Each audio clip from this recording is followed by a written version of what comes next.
오늘 말씀은 열왕기상 20장 35절부터 43절입니다. 제가 봉독해 올리겠습니다. 선지자의 무리 중 한 사람이 여호와의 말씀을 그의 친구에게 이르되 너는 나를 치라 하였더니 그 사람이 치기를 싫어하는지라. 그가 그 사람에게 이르되 내가 여호와의 말씀을 듣지 아니하였으니 내가 나를 떠나갈 때에 사자가 너를 죽이리라. 그 사람이 그의 곁을 떠나가더니 사자가 그를 만나 죽였더라.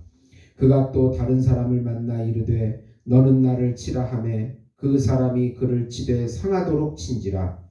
선지자가 가서 수건으로 자기의 눈을 가리어 변장하고 길가에서 왕을 기다리다가 왕이 지나갈 때에 그가 소리질러 왕을 불러 이르되 종이 전쟁 가운데 나갔더니 한 사람이 돌이켜 어떤 사람을 끌고 내게로 와서 말하기를 이 사람을 지키라. 만일 그를 잃어버리면 내 생명으로 그의 생명을 대신하거나 그렇지 아니하면 내가 은 1달란트를 내어야 하리라 하였거늘 종이 이리저리 이를 볼 동안에 그가 없어졌나이다. 이스라엘 왕이 그에게 이르되 내가 스스로 결정하였으니 그대로 당하여야 하리라. 그가 급히 자기의 눈을 가린 수건을 벗으니 이스라엘 왕이 그는 선지자 중에 한 사람인 줄을 알아본지라. 그가 왕께 아뢰되 여호와의 말씀이 내가 멸하기로 작정한 사람을 내 손으로 놓았은즉 내 목숨은 그의 목숨을 대신하고 내 백성은 그의 백성을 대신하리라 하셨나이다. 이스라엘 왕이 근심하고 답답하여 그의 왕궁으로 돌아가려고 사마리아에 이르니라. 아멘. 오늘 말씀은 하나님께서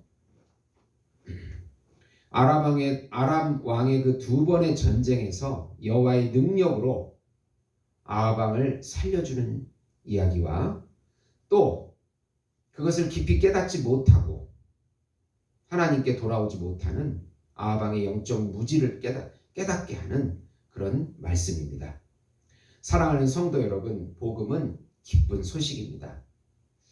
왜 우리에게 이 어려운 코로나 시대에도 복음이 기쁜 소식이 될까요? 영적으로 무지한 또 어두움인 인간들에게 계속해서 빛이신 예수님께서 우리의 참 형상이 되어주시고 실제가 되어주시다는 소식이기 때문에 그렇습니다. 빛이신 예수님께서 우리의 참 형상과 실제가 되어주셔서 지금 여기서부터 같이 살아주시겠다는 그 소식이 바로 복음인 것입니다. 어두움인 인간이 빛을 만나면 빛의 삶을 살게 해주시겠다는 소식입니다. 예수님께서 우리의 영원한 참자와 영원한 참 친구가 되어주신다는 소식입니다. 복음은 예수님의 사랑이요, 또 복음은 예수님의 살과 피요, 또 복음은 예수님의 이름이요, 또 복음은 예수님의 말씀이요, 예수님의 영이 되겠습니다.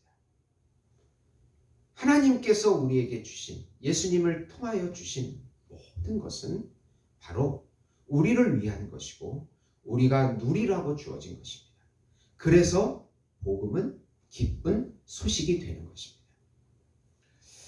우선 아람 왕 베나닷이 이스라엘을 모욕하고 2번이나 전쟁을 일으키지만 하나님의 선지자를 통하여 승전하겠다는 말씀대로 아합은 승리하게 됩니다. 이스라엘 역사가 여로보암부터 시작해서 여로보암의 그 베델과 단에 금송아지를 만든 것과 절기를 7월 15일에서 8월 15일로 바꾼 것과 아무나 제사장을 세운 그 우상숭배의 씨앗이 아합 왕 시대에 드디어 열매를 맺어서 이세벨이라고 하는 이방 여인을 아내로 맡고 그들의 신 바알과 아세라를 사마리아 궁 앞에 신전을 세우고 바알과 아세라 선지자들을 세우는 이런 극악무도한 우상숭배가 자행되는 그런 열매를 맺게 됩니다. 그래도 하나님께서는 아합 왕과 이스라엘이 깨닫고 돌아오기를 바라는 마음으로 전쟁에서조차도 승리하겠다는 그런 소식을 선지자를 통해서 알려주시게 됩니다. 아람군은 첫 번째 전투에서는 이스라엘 청년 용사들에 의하여 무너지게 되고, 두 번째 전투에서는 전면전에 패하여 아벡성에 들어가서 베나닷이 항복하게 됩니다. 하나님의 선지자가 이 전쟁에서 승리하게 하심으로 우상 숭배를 하는 아합왕과 이스라엘에게 여호와의 능력을 보게 되리라는 예언을 합니다. 13절과 28절입니다. 하나님은 가문 심판을 통해서, 갈멜산 전투를 통해서도 깨닫게 하시고, 고난 중에 또 은혜를 베풀어서 아합왕과 모든 이스라엘 백성에게 여호와가 참신임을 또한 깨닫게 해주십니다. 고난을 통해서도 깨닫게 하시고, 은혜를 통해서도 깨닫게 하시고, 그 영적인 무지를 깨닫게 하기 위해서 계속해서 하나님은 선지자를 통해서 노력하고 계십니다. 그들은 아람의 10만 대군과 이스라엘의 7,000명과 싸워서 승리하게 하는 기적을 맛보게 됩니다.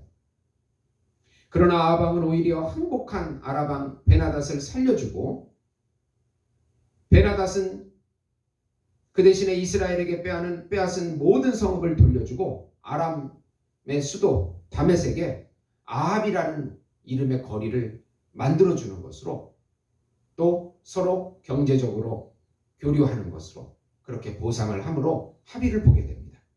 그러나 이것이 하나님 보시기에 옳은 행동이 아닌 것이 문제가 됩니다. 여호와를 대적하고 하나님의 백성을 침범한 그들을 살려주는 것은 하나님의 뜻이 아니며 아합왕의 정치적인 계산으로 영적으로 무지하기 때문에 그렇습니다. 우리는 모든 일에 있어서 어떤 경우라도 하나님보다 앞서지 말고, 고난 때에도 은혜를 주실 때에도 순종하는 마음으로 하나님께 묻고 조금 기다렸다가 하나님의 응답을 받고 움직이는 그런 슬기로운 신앙생활을 해야 되겠다는 생각을 가져야 되겠습니다. 두 번째로, 하나님의 선지자는 아합왕 베나닷을 살려준 아합왕에게 두 가지 비유를 들어서 그것이 하나님의 뜻이 아님을 알려주고, 그 대가는 아합왕이 당할 것이라는 경고를 합니다. 문제는 아합의 태도입니다. 여호와 하나님을 비난하고 이스라엘을 침범한 아람왕 베나닷이 항복한다고 바로 용서하고 놓아준 것은 하나님의 뜻이 아닙니다. 하나님의 뜻은 그들을 철저하게 징계하고 심판하는 것입니다. 그런데 아합왕은 하나님의 뜻을 묻지도 않고 자기 마음대로 용서하고 바로 살려줍니다. 하나님의 선지자가 하나님의 뜻을 거부한 선지자가 사자의 밥이 되고, 규칙을 어긴 사람이 생명을 대신하는 두 가지 비유를 통해서 아합왕이 그대로 당하리라는 경고를 하게 됩니다. 39절에서 40절에 종이 이리저리 이를 볼 동안에 그가 없어졌나이다. 이스라엘 왕이 그에게 이르되 내가 스스로 결정하였으니 그대로 당하여야 하리라. 이렇게 말씀합니다. 바로 아합이 그대로 당하게 될 것이라는 것입니다. 한 선지자가 비유를 통해서 깨닫게 하는 것은 순종의 중요성과 규칙의 중요성입니다. 하나님의 말씀에 어떤 것이라도 순종해야 되는 것이 중요하고, 하나님이 정하신 규칙에는 어떤 것이라도 지켜야 한다는 것.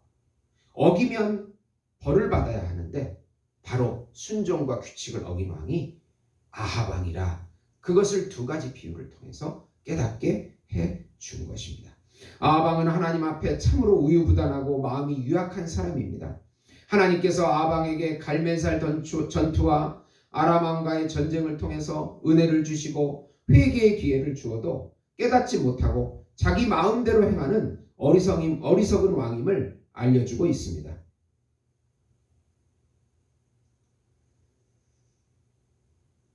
가뭄으로, 전쟁의 승리로, 그러나 깨닫지 못하니 결국은 심판을 받아야 한다. 이것입니다. 그러니까 결국은 어리석은 자는 반드시 망한다. 네. 하나님이 주시는 영적인 사인은 반드시 우리가 깨달아야 합니다. 하나님은 우리에게도 고난을 통해서 때로는 은혜를 통해서 영적인 사인을 주십니다.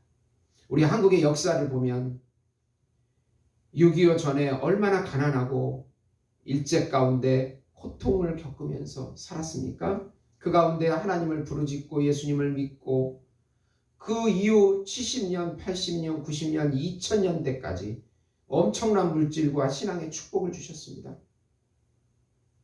그리고 또 지금은 조금 코로나라고 하는 이런 고난을 또 주시기도 하십니다. 네. 가난과 또 물질적인 축복과 또 전염병의 이런 고난들, 이런 다양한 것들을 우리에게 경험하게 하시는 것은 하나님이 주시는 영적인 사인이 있다는 것이죠.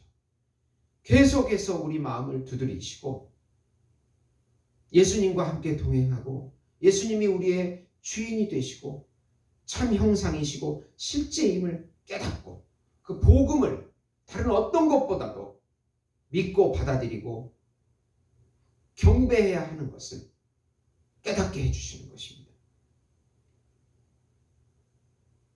그리고 그 깨달은 바를 순종하라는 것을 가르쳐주고 계시는 것입니다.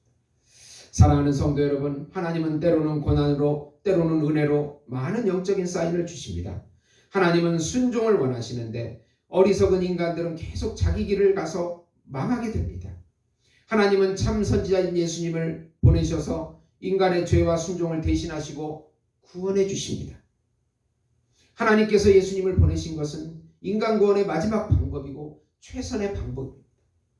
이 복음을 알고도 우리가 누리지 못한다면 정말 어리석고 무지한 삶을 사는 그런 인생이 될 것입니다. 사랑하는 성도 여러분, 하나님이 보내신 그 예수님, 그분이 우리의 주인이시고 삶의 동기이시고 삶의 전부이시고 예수님을 소유한 것이 모든 것을 소유한 것이라는 것을 깊이 깨닫고 그분을 주인으로 모시고 그분의 말씀에 순종하는 삶을 살아서 고난과 어려움이 있어도 그분이 주시는 평강과 희락과 안식을 누리시는 우리 예수 목장교회 성도 여러분이 되시기를 예수님의 이름으로 축원드립니다. 기도하시겠습니다. 하나님 아버지 감사합니다. 하나님께서는 때로는 고난으로 때로는 은혜로 우리 마음을 두들기십니다. 영적으로 무지한 우리들에게 계속해서 예수님과 함께 살라고 예수님의 말씀에 순종하라고 그분이 우리의 주인이라고 또 그분이 우리를 부활시킬 것이라고 계속 말씀해 주십니다.